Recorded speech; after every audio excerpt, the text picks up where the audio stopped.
What's up, everybody? Welcome to another episode of On the Mic with Michael Flix. Very, very happy to be back. I have one of my favorite players, and he might be my not all-time favorite, but my favorite player currently in San Diego. I know that might make some people upset, but this guy might be my favorite player in San Diego, honestly. My guy, Jurian Dixon. How you doing, bro? Good, how are you? Thank you. I'm good, man. Good. Glad I finally got you here, man. We've been trying to put this together for a minute. It's finally happening. How you been, man? I've been good. School basketball, man. Nothing really crazy. Hey. What's new? I mean, I know the school year just started. How's that going?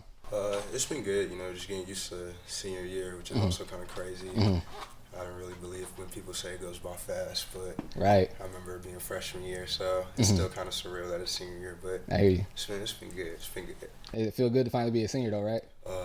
Yeah, I remember being like at the bottom of the pool freshman year. Feels good being at the top. Man. Yeah, I hear that. Yeah. I hear that. Well, I mean, by grade and by age, you were at the bottom of the pool, but your game never, said that you were at the bottom of the pool. But I definitely know what you mean about being a senior as opposed to, being an underclassman. I definitely understand that. But yeah, like I was saying, man, you've been, since your freshman year when you were at San Ysidro, you've been one of my favorite players, man. I honestly hadn't seen you play very much before your freshman year. I had heard your name a lot from full-time and from different players around San Diego, but I had seen you play in the cream I think the open run, I think just that one time, but I had never seen you play in like a game, like a real game until your freshman year. And right away, and you can ask anybody, whether it's Raw Jules, I would always talk, one of the photographers here in town, Ryan Rizuki, who's a trainer in town, full-time hoops, anybody that I've ever talked to, especially your freshman year, I would always say, like, it's clear that Mikey's the best player on the team, but I would tell everybody that you were like I don't want to say X factor because everyone knew how good you were, but you were like the glue. You were always coming up with the big rebounds, making the big assists, just doing the things. Like Mikey was the star, obviously, and you were a star in your own right, but you were the guy that did all like the other things that kind of kept the engine running, in my opinion. So that was something that I always liked, and that caught my eye the first time I watched you play. Appreciate you. Oh yeah, absolutely. Has it always, did that team call for you to do that, or were you kind of always just like a kind of all-around player that did a little bit of everything? I'm gonna be honest, it was a little, I kind of, like the way I was playing towards the end, I'm not gonna lie, that's not how it started. I remember, because when I first got there, it was like, DJ was still there, Mikey was still there, me and Mike was coming in as freshmen. You just had, you have Kaylin, Felix, Jason, that are about to be seniors, so at that point, playing in the summer, especially, I was still in 8th grade, playing in June and stuff, playing up. So when I was playing, I kind of just tried to make a difference at that point. I knew what the type of level it was. It was obviously a jump. Like, I'll go play 8th grade tournaments, do fine, kill. But high school, it was totally different. So at first, I was just trying to figure out, like, what would be my kind of call to the team to do. And then, obviously, stuff happened, and then the team was different when school started. So at that point, DJ left, but I guess you could say I kind of filled his role, you know what I mean? Just, we had 3 guys. I was, really able to go get a bucket easily. For sure. But at the beginning, it was a little tough, what am I trying to say? I wasn't always kind of like this consistent guy, scorer guy like that. I think even if you watch, you'd probably say I was a little timid or a little lax out there, but I think once December hit after Torrey, I think a switch just flipped, and then from there on, it's kind of rest is history. You saw what happened. Yeah. And so when you say a switch flipped, was it like mentally, or did you feel like you were finally comfortable and like on the floor? Like, what do you mean a switch was flipped? I'm gonna say just mentally and physically. I think at that point I got used to high school. Like, I'm not gonna lie, we played in the Torrey tournament. I think we went 0-4. Losing was kind of annoying too, but you also grow from those games, you know what I mean? So I think mentally and physically, just knowing that you could really be out here and do everything. I think that's what I mean when I said that. But yeah, switch flip for sure. And also that year, the year we're talking about, your freshman year at Ysidro, you guys were playing in a bracket that you probably shouldn't have been playing in. Also, I mean, granted, you guys, had you and had Mikey and had big plans for the season, but that tournament, a lot of the best teams from around the country come in. And with all due respect to you guys weren't one of the best teams in the country, you know what I'm saying? You had one of the best players in the country, but not as a whole team, you know what I mean? And I remember thinking, looking at the bracket, and I was like, I don't know how this is going to shake out. And of course, rooting for you guys and pulling for you, but then watching the games, it was like, maybe they should have been in another bracket. But shouts to Tuck for putting you guys in there, because that's, you know what I'm saying, that was kind of not kind of, like what you guys needed to, like you said, for the rest of the season. For sure, you know yeah. I mean? I think it was important we played in the national bracket too. Mm-hmm. I think, like, we're D3. You could have put us in probably any other bracket. Who knows what could have happened? But the fact that we were playing those teams, and not just that, like, you probably ask anybody from that team, we could have won some of those games. So knowing we could hang with them, I think that all just brought us together even more. And like that second push of the season in the league and the playoffs, I think that's really helped us. I hear you. We started talking about your high school career so far, but I want to take it back to like when you first started playing basketball. How old were you when you first picked up the ball? I was like 4. Yeah? I was like 4, yeah. Who put the ball in your hand? Or was it just something that you kind of gravitated towards on your own? I think, I'm not gonna lie, I'm not really sure who put the ball in my hand, but I've always liked basketball. Like, my parents would tell me, like, I'll always be bouncing something, whether tennis ball, bouncing ball, something. So basketball is kind of just the first thing I played too. So main sport. And I ask everybody this because their experience, their basketball journey is different. When did you start playing AAU? I'm gonna just give credits right now to Coach Rob Luna. I think you actually, like, I was playing rec probably from like 5 years old, 6 years old. I was playing up at the rec, and then like I hit age 7 if I remember, like 7.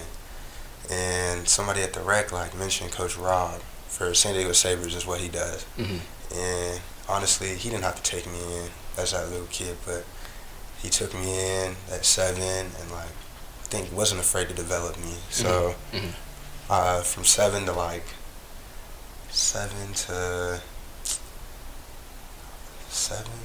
probably 14, I was playing with him or some type, but I think he doesn't get mentioned a lot with me, but he deserves a lot of credit for, because if I didn't get his training or just his program, I don't think I would be where I am right now. But started there, started playing AAU, high school AAU, 8th grade year going into freshman year, and that's a funny story because I've been with Team I Not for 4 or 5 years, but at the time DJ was playing, and they had an open tryout, so I'm 8th grade going into 9th grade, you know what I mean? So, I mean, I go there, I had like an okay showing. I don't know if it was enough to make that team, but I remember working out and my mom just started smiling, and she showed me the text, and then I made Team Why Not, and then honestly, I was excited, a little nervous, but excited. But that's when it started, and then I've been with them ever since. Hey, did you already, but before playing for San Ysidro, did you already like know and have a pretty strong relationship with DJ and Mike and Coach Tuck and everybody, or not? I'm gonna say probably DJ the most. Okay. I've been playing with DJ since San Diego Sabres, Gotcha. and then Mike second. Everybody else was kind of like, I mean, I've seen them around San Diego, you know what I mean, but didn't have like a connection how I do now. Hey, got to know them, becoming teammates. Exactly. Hey, yeah, exactly. Hey. What was it? What middle school? What middle school did you go to? De Portola. Okay, yeah. I got some friends that when I worked for YMCA. A couple of my friends worked at De Portola. Right there. What was so coming into your freshman year? Let's take it back before that. I remember. I think I rode to a game with Full Time. I asked him what game he was going to. I wanted to film a game, and I think I rode with him. And on the way back, I was asking him about you. And like I said, because I really started getting to know you in your game your freshman year, and he was telling me you like tried to like hang on the rim and like broke both your arms or like broke your elbow or something like that. Yeah, so I mean to embarrass you. I'm sorry. No, you good. Okay. It was like it was PE class, and there was just one hoop that was shorter than the other, and my friend threw a lob and I went up and I dunked it, but I fell wrong, so like tried to break my fall with my hands. Ended up breaking both of my wrists. That's tough. It was tough. I couldn't do nothing for like half a year. Was it 2 casts or how was that? Yeah, it was 2 casts. Man. It was bad. Did they both come off at the same time or one at a time? Yeah, it was the same time. Okay. So I guess I like it like that, you know what I mean, to like rework both of them at the same time. But that half year was tough. I mean, you miss playing basketball and just yeah, it was tough. I've been there before, man. I've been in my freshman year. Well, at least you did it actually playing basketball. I wasn't sure. I think I don't quite remember the story. I just remember him saying that you broke both your wrists. But I don't quite remember like how. I know he said you fell off the rim, but I didn't know if like you were like goofing off. But at least you did it actually playing. You know what I mean? No, but I was gonna say I've been there before, man. My freshman year in high school, I broke my ankle playing basketball. I actually went like try to spin on a guy. I was killing this dude. We was just playing at the rec. It was just pickup, dogging this dude, talking. I'm a big trash talker when I play. I'm like, you can't check me, all this stuff. And I go to like do it. I go to spin on him, and he pushed me, and I tripped and like turned my ankle and stepped on it, like trying to catch myself. I've always been clumsy, but like I turned my ankle and stepped, and I felt it pop right away. So I had a cast on my ankle then for like a whole bunch of months, and then as an adult, playing basketball again, playing pickup ball. Yeah. It was a loose ball, and a guy was about to get it, and I, it was a fast break, and I was trying to get the fast break layup, so I just like slapped the ball as hard as I could, and I like dislocated something in like one of my knuckles, and then like I grabbed the ball and like finished the layup, but I remember just like, how you like try to shake it out and just keep playing, it would not go away, and I ended up having to get a cast on. That was when I was a preschool teacher too. It made my job so hard to do with a cast on. So I've been there before, but I know how it feels to want to be doing extra things with, but you can't because you got a cast on that stuff. Hoop. Oh yeah, huh? What's up? Still hoop. Do I still hoop? Yeah.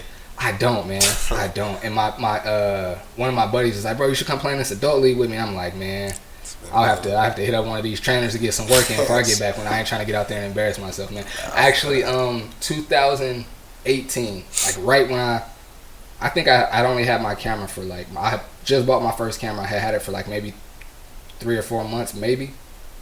I'd had it for like a good little while, but I was still with the first camera I ever bought. I was working at the YMCA, and one of my coworkers there, Joe Watson, he actually played for Hoover and graduated from Hoover. Yeah.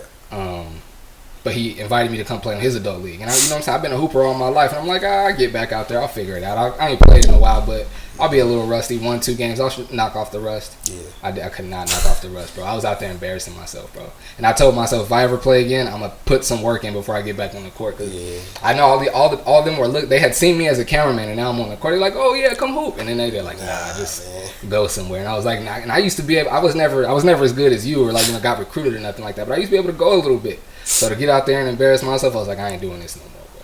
Actually, one time embarrassing, we'll get back to your story after this. One of the most embarrassing times on the court, like after I'm way out of shape and I ain't played for a while, we're up at Muni. We're up at Muni playing. And it wasn't like a day where like everybody was up there. It was just like a handful of guys. But somebody shot the ball. What was it? No, the net. Like sometimes when you swish it, the net gets stuck in the rim. Yeah.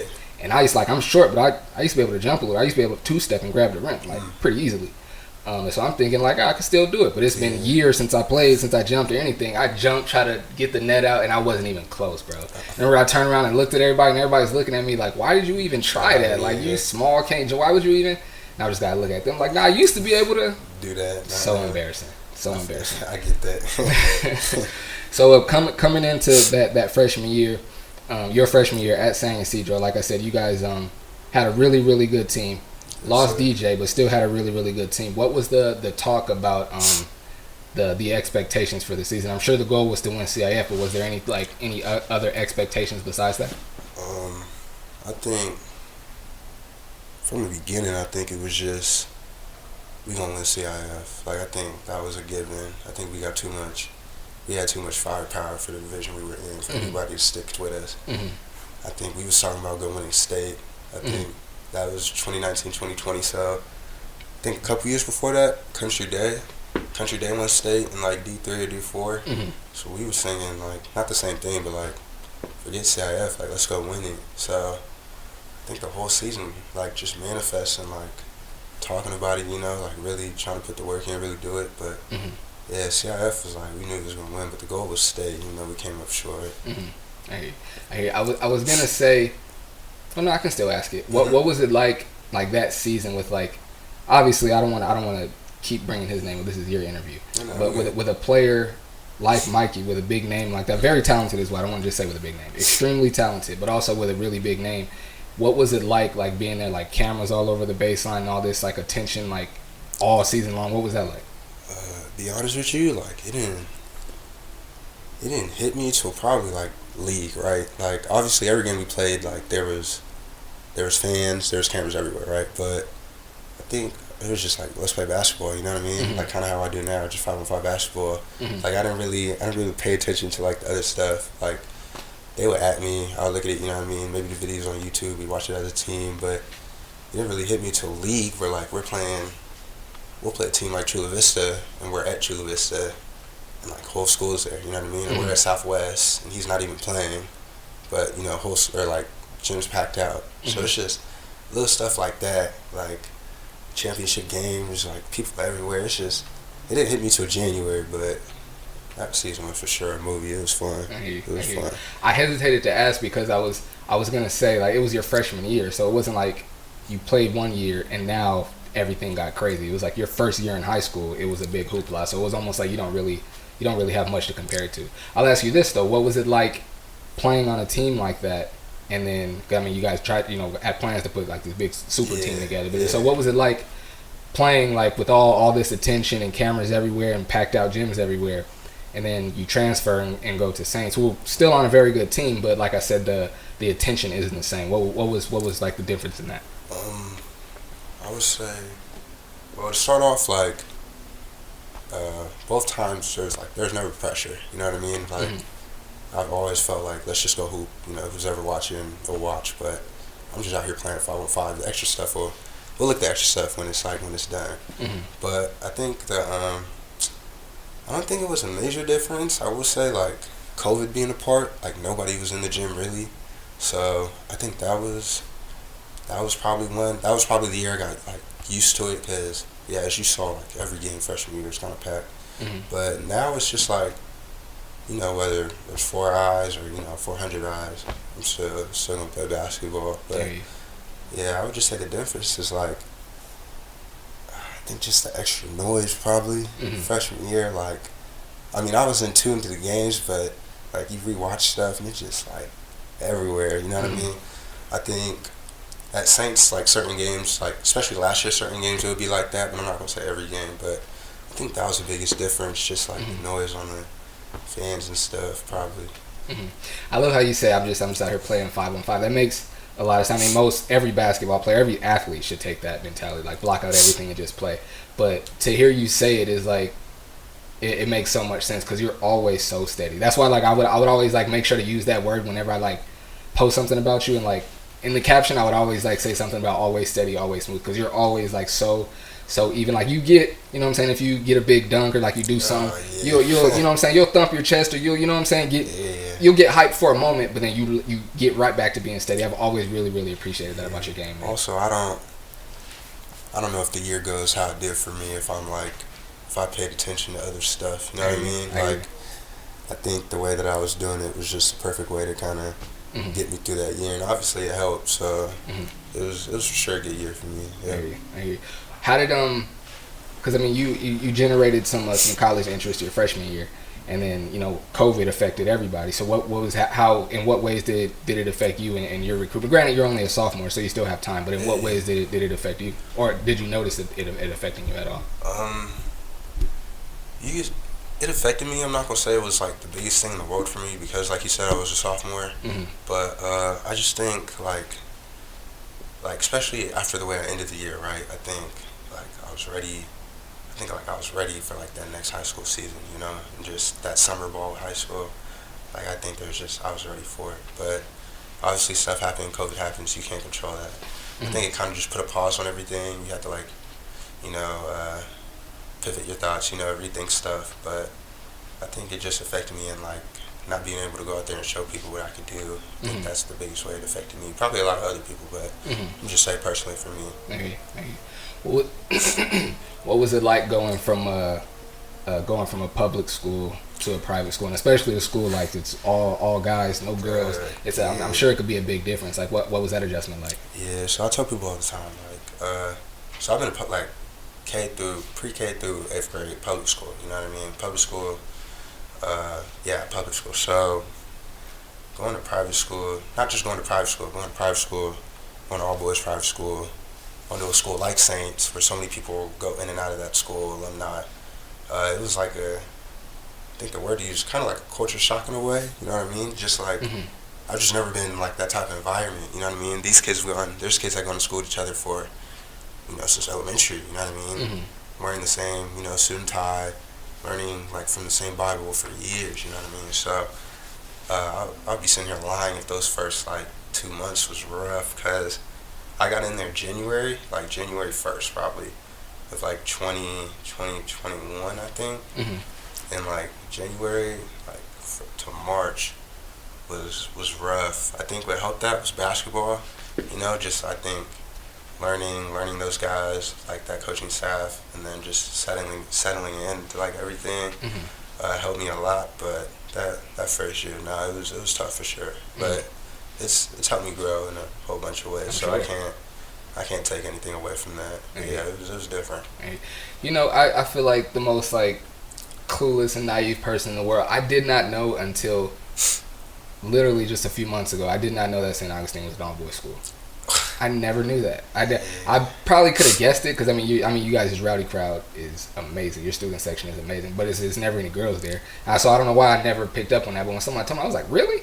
And it's like, yeah. And also I didn't know that and I'm not sure if you know this, but like Foothills they don't have class on Fridays. Oh yeah. I didn't know that until I think I interviewed Yasin. I was like, for real? Yeah, he was like, yeah, so all Fridays I don't think they have school. That's wild. Yeah. That's dope though. Yeah, especially for an athlete who's must playing be this time nice, to work out. Yeah, exactly. Nice. Get homework done. Yes, so you get to Saints, you get into St. Augustine's all boys school. It's a big culture shock. Basketball was the thing that helped you steady. How was it before I'm sure once you start to play and you're this star on campus, everyone gravitated towards you. But was it like that before basketball, or was it hard? I don't want to say hard to make friends because you're a pretty likable guy. I'm sure it wasn't hard to make friends, but were people gravitating toward you like before basketball season, or did it more so come like when the season started? I think like when I first got there, I think people not everybody knew who I was, obviously, but the people that did, it was because freshman year. So like conversation starters was always like something dealing with synesthesia, which I understand because that's what you know me with, and then like or just basketball in general because that's the sport I play. But I feel like being there, from January to June, you start to know people. People start to know you. I'm not gonna say I'm friends with everybody there, you know what I mean, but I obviously know more people now than when I first got there. But I think part of it also could have been me, like lunch and stuff. When I first got there, like I was sitting in teachers' classes or only hang out with basketball. So I'm not gonna put it all on them. Like I don't think I tried to venture out. But now that I'm there, it's like we're cool. You know what I mean? We're cool. Have you ever played any other sports? Nah, people try to get me into football, but I just never want to get hurt for basketball. So it's been basketball forever. A lot of people specialize these days. It's rare that kids, and I don't have any judgment either way, but it's rare that people play multiple sports. That's why I love people like Madison, Jake. Yeah. That's why I like him. Like he's like a stud in 3 different sports. That's really that's what I heard too. I think that's crazy. Yeah. That's crazy. But I asked because I notice, and I'm sure other people notice too. But like a lot of times, the best basketball players around, I think because I played football and it was my my main sport in high school. I always look like the first time I saw Mikey play, I'm like, yo, he's a running back. Like not even like the way he's built, the way he plays the game. Yeah. Like yo, he's a running back. Yeah. My first time watching Jello play, I was like, yo, he's a defensive back and he's a slot receiver for sure. You know what I mean? So like I do that all the time, and I don't really translate it to baseball like that, but every time a lot of the top basketball players I see like, yo, he'd be dope on the football field for sure. But you've never done anything else, like even as a kid, like as a 5-6-year-old, it was always just basketball for you? Yeah, we can be honest here. It was like my 7th grade year. My mom got tired of me only hooping, so she made me try a different sport. My different sport was lacrosse. Okay. Not a lot of people know that, but it was weird. I mean, I'm not gonna say. I mean, it was. You didn't enjoy it? It was whatever. I'm just so used to hooping. I hear you. But I mean, I'm grateful. I think you always learn something, trying something new. But yeah. What did you learn from it? I just think like cross practice is different. Just like I think I had gained more like mental. What am I trying to say? Like my mental became stronger. I think you outside on the field, like raining more like 90 degrees, still gotta play. You know what I mean? Like just stuff like that. Just overcoming like those thoughts. But nah, I'm not gonna sit here and say I fully liked it. I'll stick to hoop over that any day of the week. I feel you. Yeah. Let me ask you this: have you ever had any? Because you said it was like out in the rain. I'm sure you're just like, this ain't for me. I'm an indoor athlete. Like this is not for me. So I'm sure there's times like I want to quit. Have you ever had any moments like that in basketball where you're like, I mean, I know you love the game, but have you ever had any moments like, yo, I'm cool off this for a minute? I'm not gonna say I'm cool off it. There's times where like I do question if I'm overdoing it. You know what I mean? Like maybe I should take a week off. You know, maybe 2 weeks off. Just let your body heal. But like I don't know, like I'll watch a basketball video or somebody doing something. It's like, damn, I want to get there. And it's like right back to it. But that's one thing now. Like rest is for surely important. Like as a little kid, I probably could have played 5-6 games a day. You ask me to do that now, I'll cramp in like second, third game. So rest is just important. So I'm not gonna. There's never been a thing where like I'm gonna put this to the side, but I think just like resting my body, there has been like, am I overdoing it? Hey. So that's what I was gonna ask. So when you say you question if you're overdoing it, it's just a physical thing.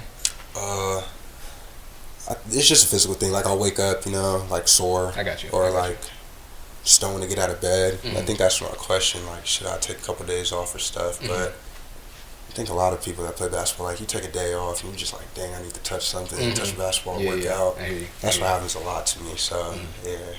I asked because like I don't really love football anymore, but in especially like how much basketball I'm around now, I still play from time to time. It's not the only sport I film, but it's the main sport I film. But I was big football guy in high school.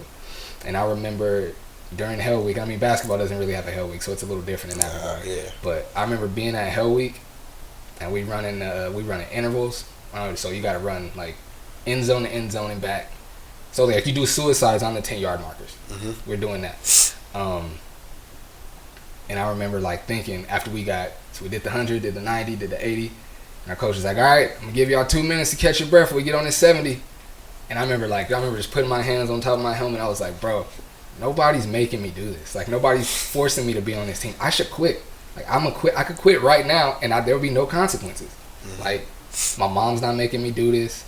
Like I don't have to do this, and this is hard as hell. I should just quit. And I remember thinking like I unbuckled my chin strap. I unbuckled one of them, and I remember thinking, no, because on Friday night when I'm sitting in the stands watching my friends play, I'm gonna wish I was out there. So I just buckled back up and kept playing. And I remember like feeling guilty about it because I was a starter on the team. I don't want to say like I was an integral part of the team, but I was a starter.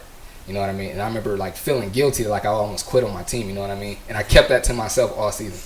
And I remember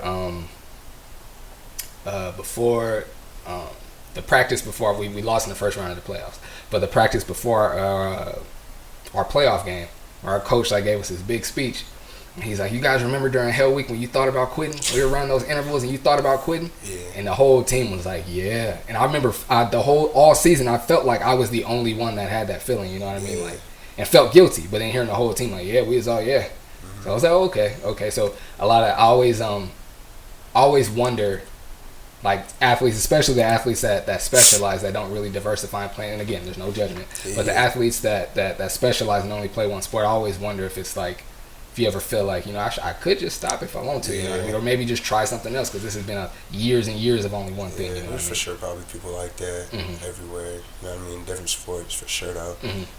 But and then also it was different for me because as good as I felt like I was in high school, I was pretty sure that I wasn't gonna play in college. Like I had thought like a few of the junior colleges around like would come to the games and talk to me after the games and stuff, but I remember like I would think like, bro, I'm gonna have to work twice as hard as everybody because I'm small as hell. I remember thinking like I'm gonna have to work twice as hell to still be smaller than everybody else. Like I don't know if this is in the cards for me to play in college, but I'm gonna enjoy it while I'm in high school. And I'm saying that to say it's different for guys like you. It's like, no, I'm gonna play in college and I'm gonna be a pro one day. So I'm sure the mentality is a lot different. Like if I quit now, I'm not gonna get to the goal. So I'm sure the mentality is much different in that regard. Yes, sir. Yeah, for sure.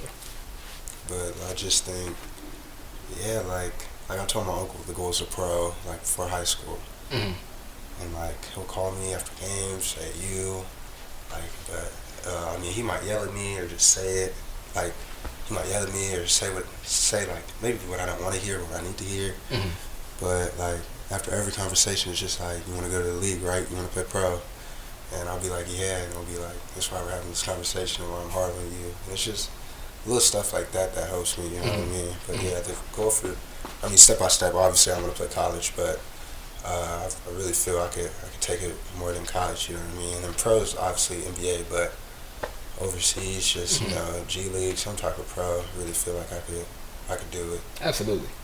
You can very, very confident that you can. Absolutely. What was Oh, that's what I was gonna ask. Your uncle that you said is pretty hard on. Was he a basketball player as well? He played ball in high school, but he does refereeing now, and he does referee in Louisiana, or Baton Rouge to be specific. So, he's always in that area, Baton Rouge, New Orleans. He'll go watch LSU play. So that's probably why I listen to him a lot. It's not like he's just pulling stuff out his head. Like he's actually, first he's older than me, so he knows more. But he's also been around the game for I don't know how long. So just paying attention to it, taking everything he says, whether negative, positive. He's only trying to help me, so. Sure. Oh, yeah, gotta be very, very, very important to be receptive. Absolutely. Were your parents basketball players or athletes at all? Yeah, my mom played basketball in high school, and then I think my dad did football, if I'm not mistaken, but it didn't get too far. Only high school was the limit. Are they from here? No, so everybody's from Baton Rouge, Louisiana. Okay. So big Saints fans, big LSU fans, but military is why we ended up here. Okay. Were you born in Baton Rouge or born here?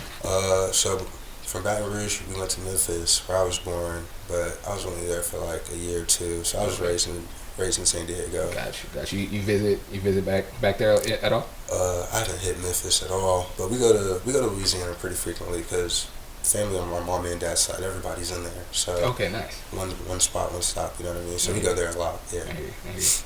That's what I always I sometimes get jealous of people that like their parents are like from different states and they like have family in different spots that they can vacation to. Like I kind of do, but like my dad's originally from Detroit, but he'd been in LA, Long Beach area since he was 13, and my mom was born and raised in South Central LA. So like all my family, well they're in Palmdale now, but all my family is for the most part like right up the freeway. I got a couple people in Florida, a couple people in my grandparents just moved to North Carolina, but for the most part, whenever I was visiting somebody, it was just a quick trip up the freeway, which is cool. You know what I'm saying? You could always shoot right there for birthdays and weddings and you know what I'm saying, and stuff like that. But then whenever like I come back like after summer breaks, we're like, oh, we family reunion out in this place and that place. I'm like, hey, I kind of want to do that, but all my family's like right here in SoCal, which is cool. I'm a SoCal kid, so I'm not complaining about that at all. After so you guys was the goal? So we're gonna get back into your story now. Was the goal at St. Augustine when you were in 10th grade? Was the goal to win CIF? Is that something discussed like during the season or prior to the season or anything like that? Yeah, I think because in the beginning, like I had to sit. You know what I mean? I sat like 3 games. It was COVID year, so I didn't have to sit. You know, like from all the way to January. So I think those conversations was just like at that time, Lola's a freshman, Ian's a freshman, Jaden's a sophomore, Isaiah's about to be a senior. So at that time, it was just like, I think if we put it all together, especially when I come back in, I think we could do something special. And that was the conversation, whether we were young or not. You could call us young. Yeah, we was pretty young. We started one senior, and we was all sophomores and freshmen. But the goal is like, we could really win that. Obviously, we came up short, but I think we're all grateful for that season. You know what I mean? Like, ended up being Santa Fe at Santa Fe. I don't know. Especially that team. I don't know if a lot of people did that, especially that environment. And then we ended up losing Torrey, but that season, you know, rest in peace to Nick, but Nick killed us. Chris is killing us. I think that team went like 30-0 though or something. So that was a special team. Yeah, ended up losing to that Torrey team, and then state happens. We go up to Bosco and end up losing first round. So that it's like June because you know it's COVID, so we didn't start playing until late. So that whole month was just it's kind of like a downtime for us, you know. It was just a lot of losing in big games, but I think where we caught our stride was Section 7 that year. It was Darius just got in the mix, so me, Lolo, Jaden, Darius, and Ian. So now we're all sophomores and juniors. Like, I think that Section 7, you couldn't tell us nothing. We probably was in a low division, but we was still, like, we was having fun. It was killing. Like, I think that's when we all really caught our stride. Oh, for sure. Absolutely. That's definitely when you guys all really gelled and as you say, caught your stride. You brought up Ian. He, like, his game just, like, pops. Like, because I didn't know who he was. I didn't know his freshman and his sophomore year, but especially his freshman when I had no clue who he was. And I think my first time seeing him, I think he scored like the first like 8 points for you guys, and I didn't know who he was, and I remember like at between quarters, I'm like trying to pull up Mac. I heard his name, but I'm like trying to find his Instagram and like pulling up Mac Preps, and I'm looking like, who is this kid? He's like, this dude is a bucket. Who is this dude? I like his game a lot too. I'm not gonna sit here and lie. I didn't know Ian until I got there. You know what I mean? And I think just because everybody was on the team and just the school in general, like what Ian does might be overlooked. But if you really watch him and sit down and watch film, like who knows what happens if Ian isn't on the floor? You know what I mean? Like could get to the basket. You know what I mean? Play defense, just all over the place, grabbing rebounds. You know what I mean? Like he's a big game changer for real. I like his game a lot, man. People wouldn't know that. He kind of reminds me of the role you played your freshman year at San Ysidro. He's a consistent scorer, good passer, a really underrated rebounder. I mean, I call Jaden the board man just because he's always flying and getting those crazy rebounds. But Ian is a really, really, in my opinion, a very, very underrated rebounder. Yeah, no, very for underrated. Sure. Especially if it was high, like you wouldn't go get 2 or 3 of them things. Yeah, and it'll be against like the other teams, like legit big man, and he's not like a big, strong and tall imposing dude. He just knows how to rebound, and he's really, really good. I like his game a lot. Yeah. Ian, come chop it up with me on the show sometime, bro. Yeah, it's funny you say that because like we play big teams. Like Darius probably got a big, but between me, Ian, Jaden, and Lolo, like I think Ian's the first guy up. Like they got another big, Ian's on him. You know what I mean? Like he's just always ready for that type of stuff. So he deserves a lot of credit. Like nothing for granted with Ian. We love Ian. He helps us a lot. Hey. Now coming in, you said that Section 7 is where you guys gelled. So coming into your junior year, were you guys like pretty aware and pretty confident of what you had and like the type of season you were gonna have? Like it wasn't a shock to you guys that you guys were that good, was it? Nah, it wasn't a shock that we were that good. I think the way we won probably shocked a lot of people. Like how so? We played like this. You know what I mean? We're not the biggest team. Like we don't have nobody over there. 6'6", 6'7". We don't got nobody over that. You know what I mean? And just like the way we'll play, like you'll look up at the score. It might be 50-30. You wouldn't even know though. But just the way we fly around, like it was. We knew. I think the emphasis was gang rebound defense.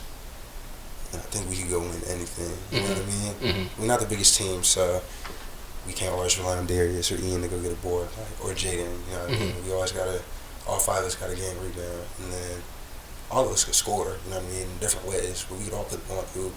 So offense was never a thing for us, but we did that, and obviously it helped us what we wanted to accomplish. Came up short in the playoffs, but it helped us to what we wanted to accomplish. But I think if you ask anybody in that locker room before season, if we wanted to win open division, everybody would have said yeah. I knew you guys were. You guys had like solidified yourselves as the best team in San Diego well before you guys played at Cathedral. But I remember thinking like, Cathedral, like they gonna be in the mix, like they better watch out for Cathedral.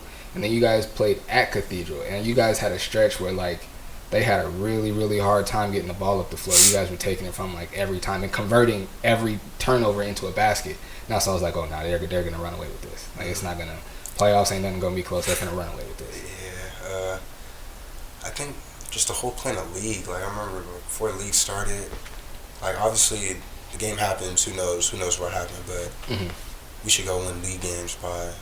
We were saying like 20, 25, like every league game. You know what I mean?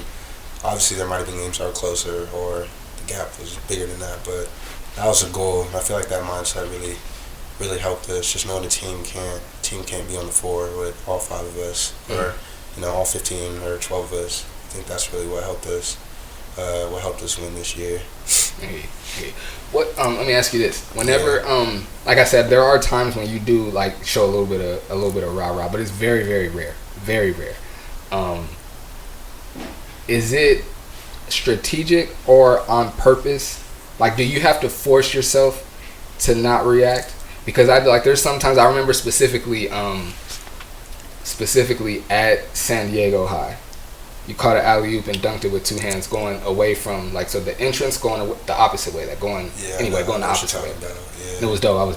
I was right under the rim. It was like a perfect shot for me. Yeah. And I remember, like, you just let go of the rim and just, like, turned that. The other team called a timeout, and you just, like, no emotion, just super calm, just walk back to the, and you can even see, like, I actually noticed, I'll put this clip in the interview, and you could see Lolo, like, everybody's going crazy, and you're just mad calm. Is that something that, like, you tell yourself, like, not just stay in the moment, stay calm, or is that just like is that just your demeanor, your natural demeanor? I'll go with that game first. That game, so, yeah, you was there. So when I dunked it, I hit the backboard, got a tech. So right away I knew I was coming out. So it's probably why you didn't see no reaction in me. I was probably, like, I realized what I did, and I think that made me mad. But we watched that film.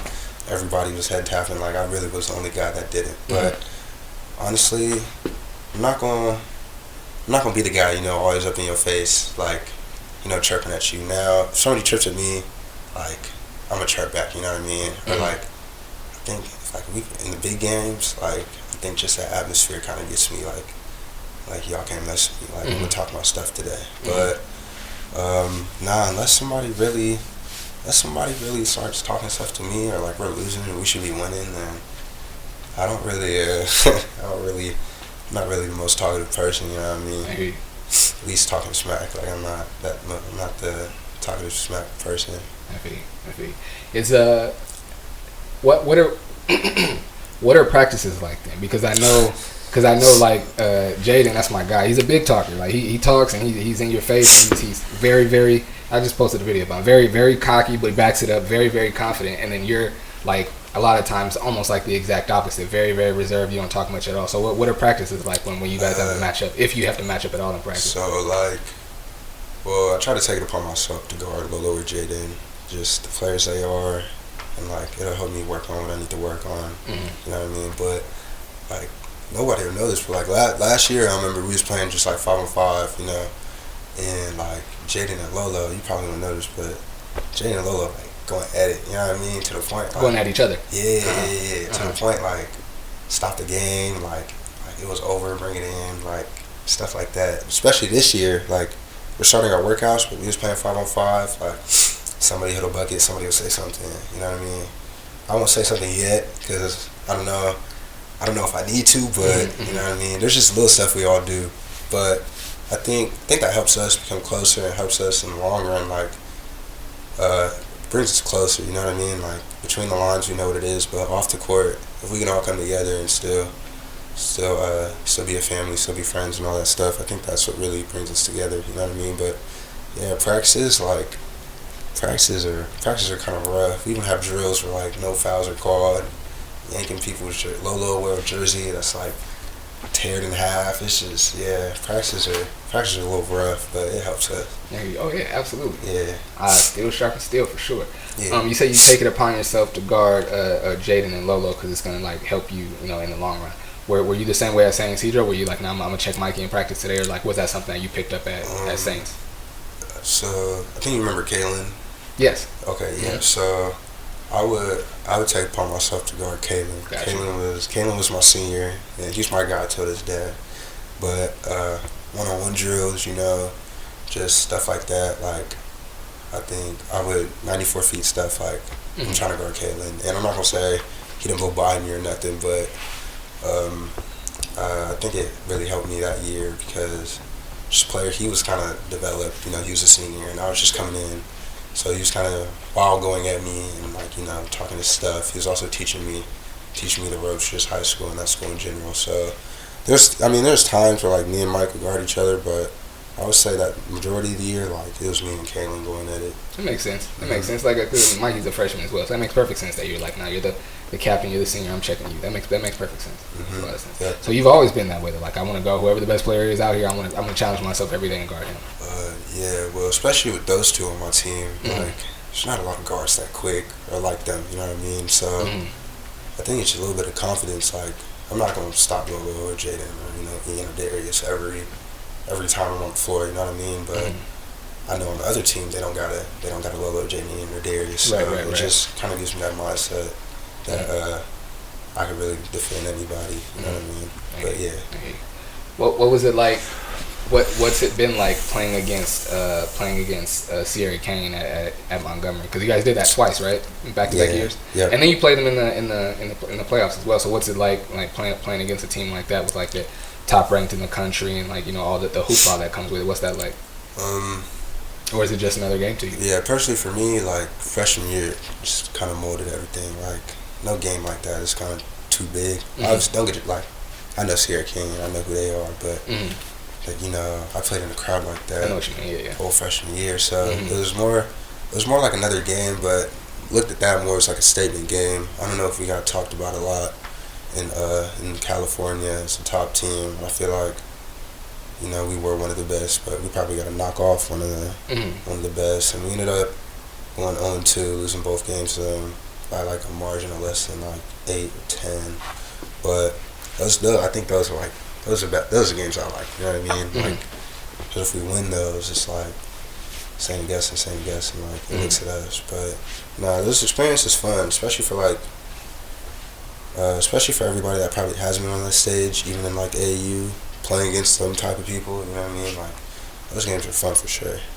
Hey, how do I ask this question?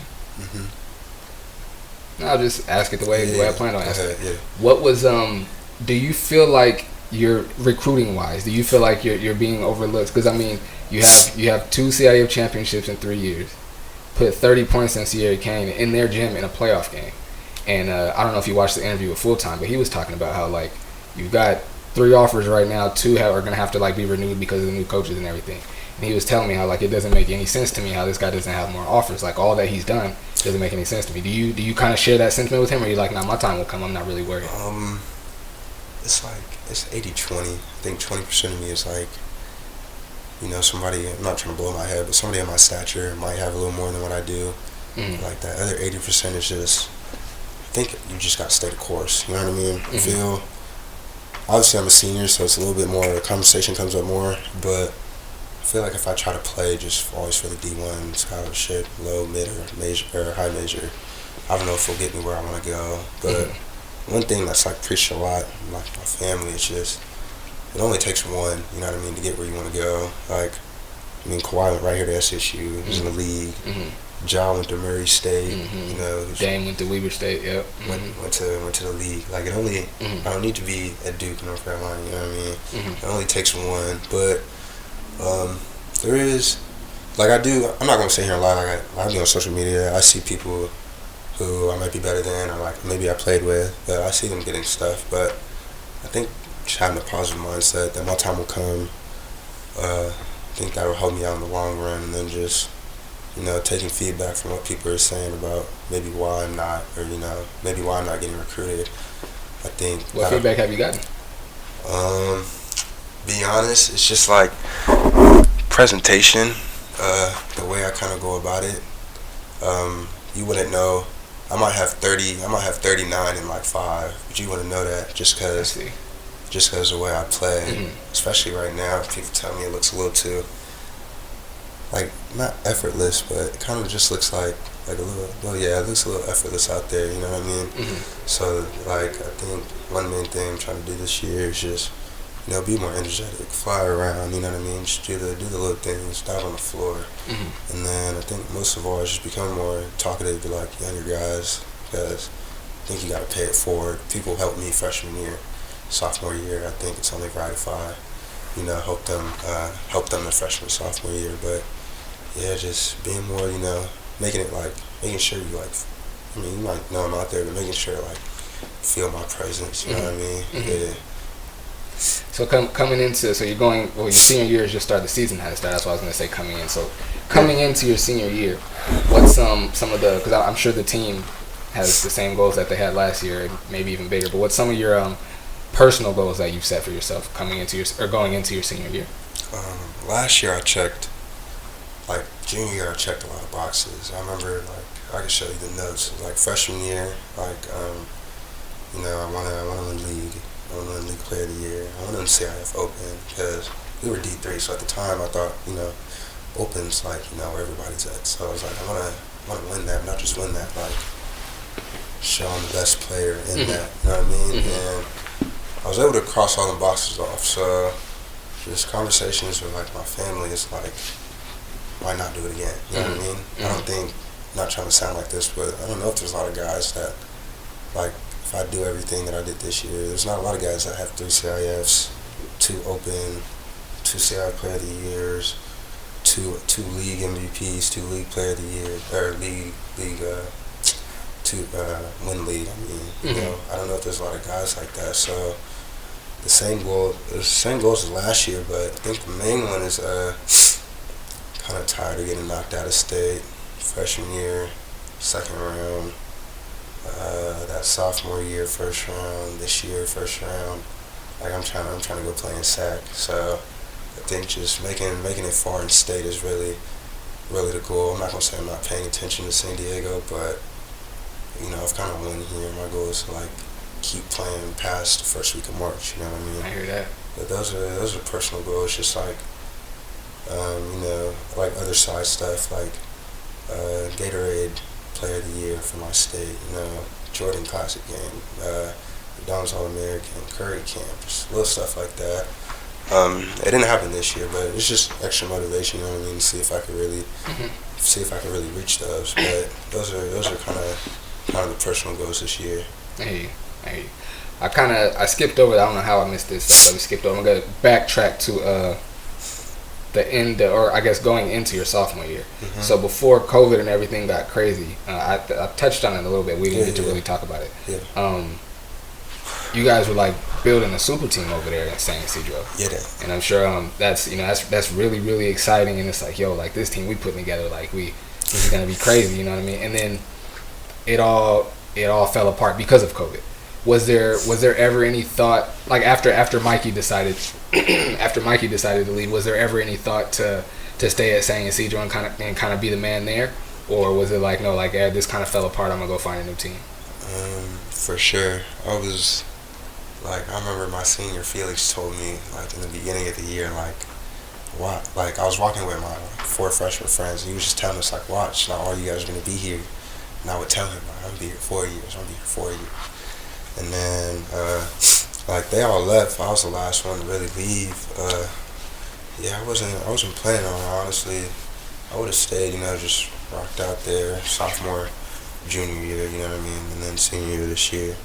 But parents came in and made a decision, and I'll never be ungrateful for that. I've learned so many things on and off the court at Saints.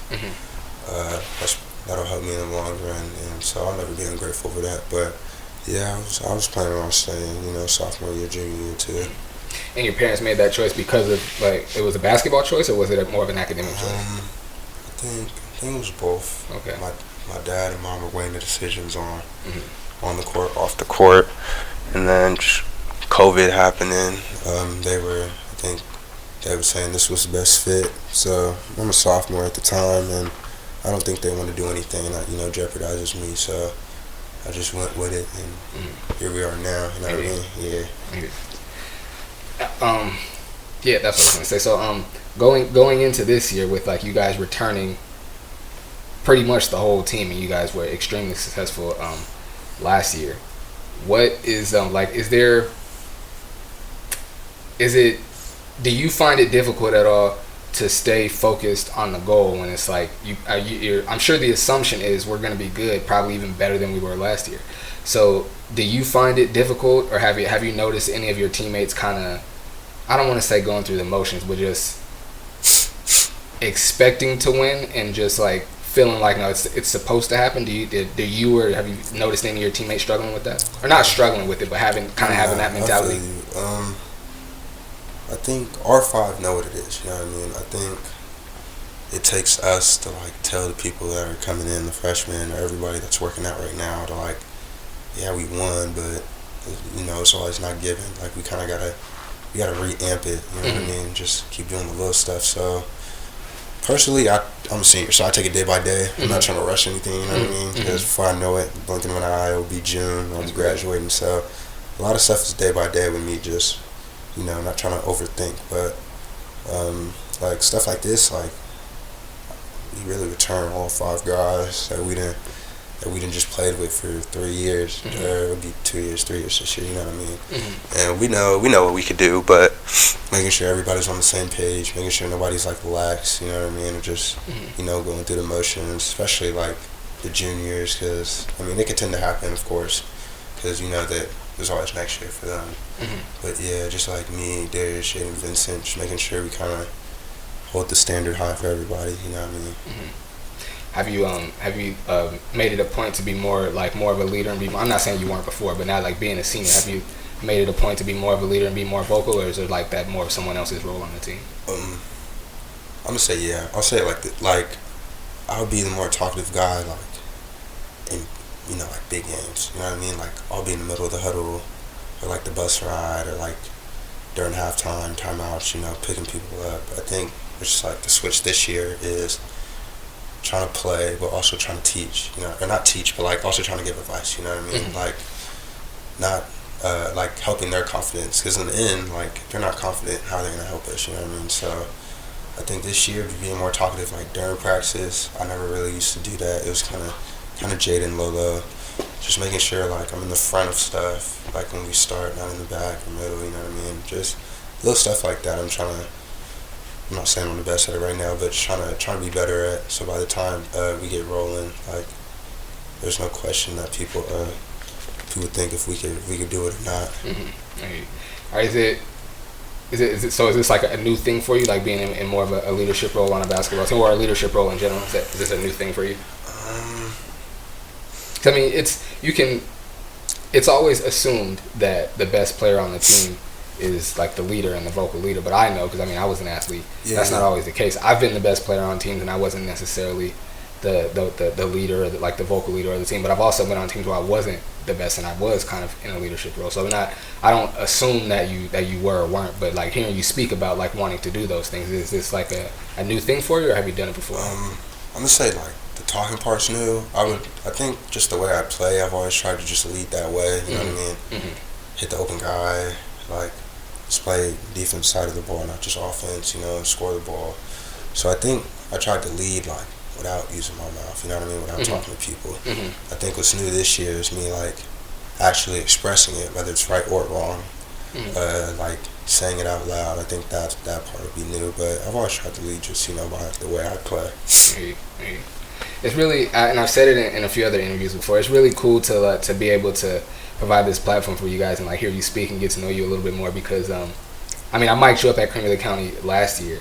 But before that, I had really never, other than like I did when you guys won the championship for St. Cedric, I interviewed you then. But that's an interview, you know what I mean? It's like we're talking specifically about what you just did, so it's not like what's up? In the moment too. Exactly, it's not like a open conversation, you know what I mean? But before micing you up, I had never really heard you speak much, and I was like, I kind of felt like you were, because you never really got higher too low, didn't smile, and didn't really do much, I felt like you were like a pretty serious guy. And then I mic'd you up and got to hear you like laughing and goofing off with your teammates. So I'm like, oh, he's a really, really funny guy, really outgoing and all that. So it's really, and then also being able to like have this conversation with you, it's like I really enjoy seeing the other side of athletes, especially with you guys, the age that you're at. And I know like me being an adult and you guys, being youth, I know it's like Flix, you cool, but I mean, I get it. So, but it's fun to see you guys kind of like show more of your personality and open up a little more. That's side of basketball. Yeah, I mean, I'm pretty serious on the court. Off the court though, I love to smile, have fun. You probably ask anybody that. It's not. My mom says it's not hard for me to like meet somebody new. You know what I mean? But it's just like the switch inside the four lines versus outside.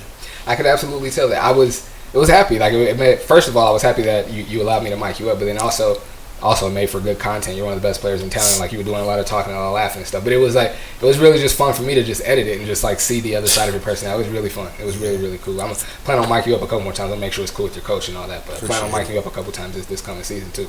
I appreciate you coming in, man. Like I said, we were trying to put this together for a minute. I think it happened at the perfect time, and I appreciate you coming in, bro. Anytime. Appreciate you. Sure. And whenever you want to come back, man, you're more than welcome. Yes, sir. Thank you. Oh, yeah. Thank you. My pleasure. It's been another episode of On the Mic with Michael Flix, man. I appreciate y'all tapping in, man. Till next time. Take care. Yes, sir.